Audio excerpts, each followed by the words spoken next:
What's the first thing that pops into your head when you hear Porsche GT2? Maybe it's motorsport, or turbocharged engines, or the top trump card when it comes to the 911 lineup. All of those are true, but without a doubt, you thought of one word: Widowmaker.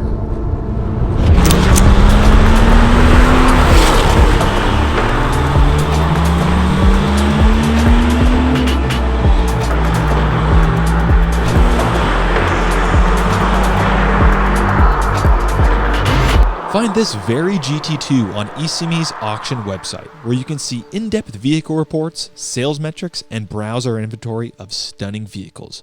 Visit issimi.com for more.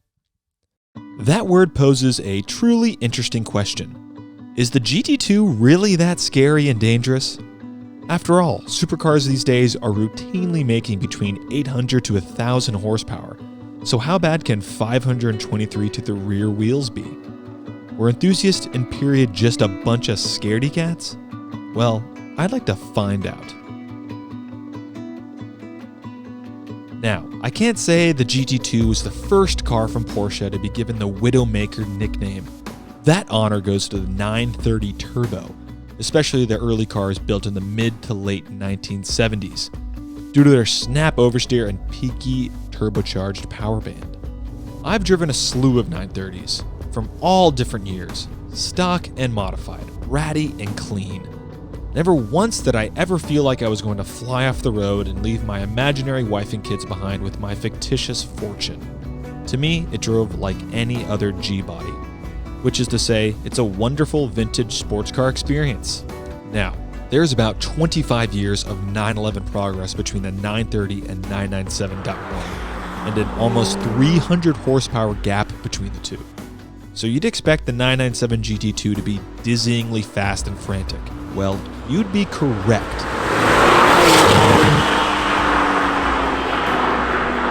But the way the 997 drives is so much more complex than simply calling it scary or fast. Maybe we should take a quick step back and understand how Porsche came from that original 930 Turbo Widowmaker to this water-cooled, or as Jerry Seinfeld likes to say, liquid-cooled 997 GT2 Widowmaker. The story starts with Metzger. The term Metzger engine gets thrown around a lot around Porsche circles, but who or what is Metzger? Hans Metzger was an engineer who joined Porsche in 1956 at age 27. Leaving university with dozens of job offers, Metzger rejected them all, having the desire to only work for one company, Porsche. Starting in Porsche's calculations department and eventually working his way up to head of race car design, Metzger had his hand in developing many of the brand's most legendary vehicles. He was instrumental in the design of cars like the 917 and the Porsche Tag turbocharged Formula One engine, but arguably, Metzger's most significant achievement was the air-cooled flat six that was the basis of every 911 from 1963 to 1998. Utilizing a single overhead cam for each bank of cylinders and a dry sump oiling, this engine was everything you could want in a sports car. Lightweight, dependable, extremely tunable, and sounded fantastic when reaching the upper RPMs. This engine saw continuous improvement, with technology trickling down from race cars to the street variants. As time progressed, the flat six gained turbochargers, variable length intake runners, and eventually, water cooling. Although the switch to water cooling for a flat six was viewed as heresy by many, water cooling heads dated back to the mid-1980s and were instrumental in endurance race cars like the 956. Now, Hans Metzger retired from Porsche in 1994. So why is his name most closely associated with an engine family that began production nearly 4 years later? With the introduction of the 996 and Boxster, Porsche dove into the water-cooled engine world, with the all-new flat six known as M96. You could say that it was a solid effort, but for a company with a reputation for perfection, this engine was far from it. Early on, the list of issues with the M96 began to mount when it came time for Porsche to homologate its new GT3 race car. The decision was made that the M96 would not be the power plant. Instead, they turned to the engine that powered the Porsche GT1, which had won Le Mans in 1998 and proved to be both powerful and durable over the long term. For this car, Porsche had utilized numerous pieces from the engine found in the Porsche 959, a car that Metzger had been instrumental in. And with that, the 1999 debut of the 996 GT3 featured a new engine, the M96.79, aka the Metzger motor. Not only did this engine prove to be free of the issues found in your run-of-the-mill M96, it quickly gained a reputation as an engine that could hold power without putting up much of a fuss.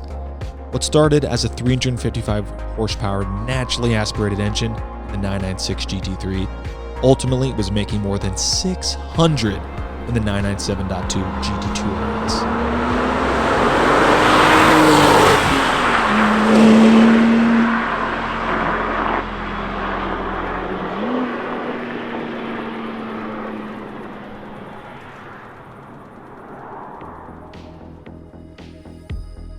So, where does the GT2 fit in all this?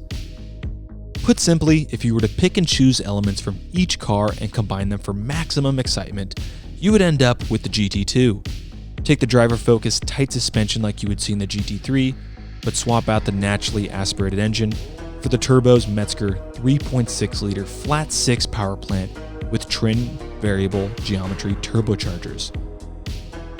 With that, you get an extra 25 horsepower for a total of 523, with 500 pound-feet of torque to play with.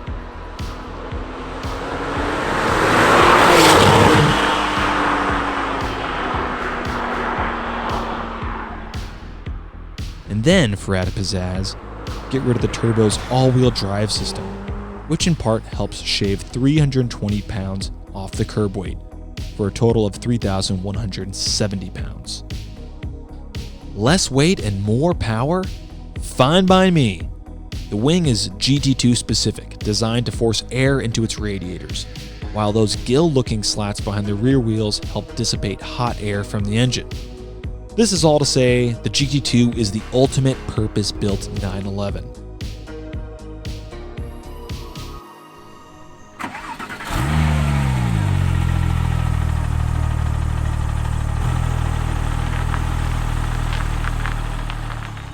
So what is the 997 GT2 like to drive? First things first, the GT2 has quite a bit of turbo lag. It's nothing compared to the 930, but it's far from the instantaneous response we are used to now. The unsettling part is, when it really starts accelerating, you get no audible cues as to how fast you're going. It just picks up pace like it's falling off a cliff.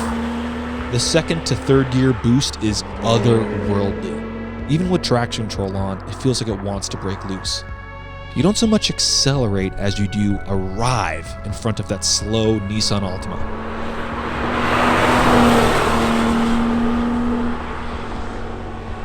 Now back to the noise. This car is eerily quiet despite having a titanium exhaust. So quiet that the tire's road noise was louder than the engine itself from the outside.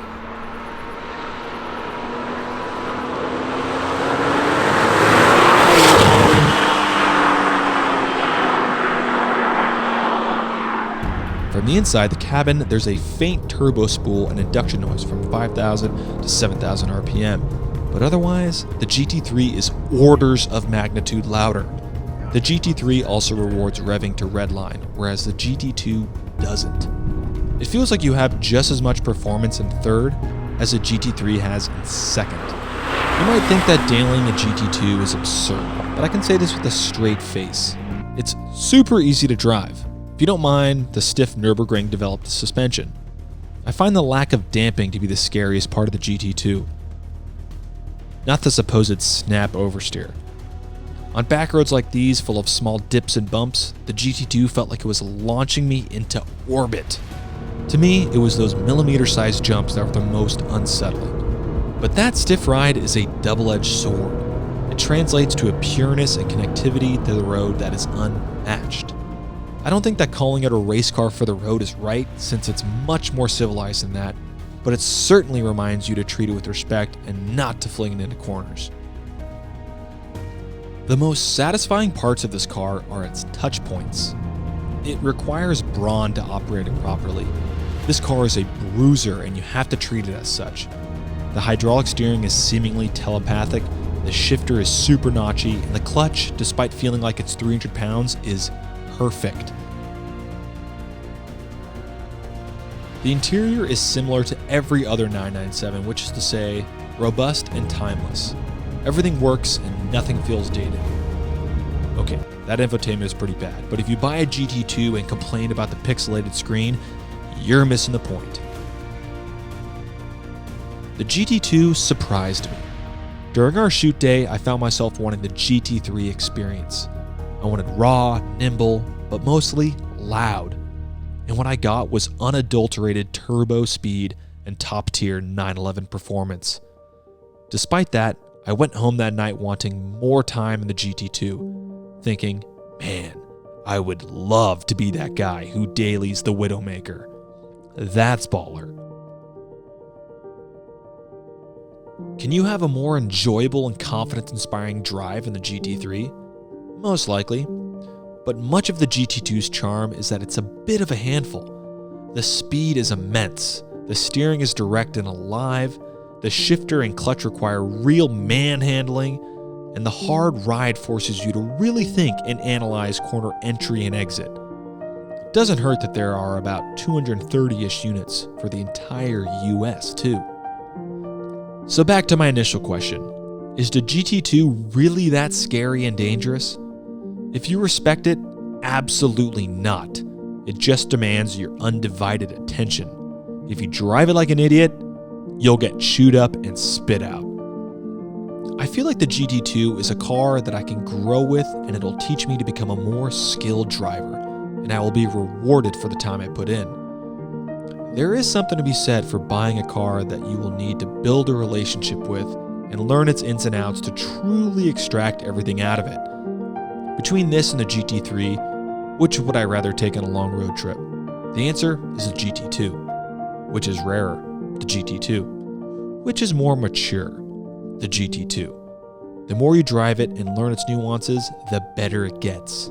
That's what I want, and I'm sure that's what you want too. And you can find out for yourself how spectacular the 997.1 GT2 is on ISSIMI's auction platform. Arrivederci!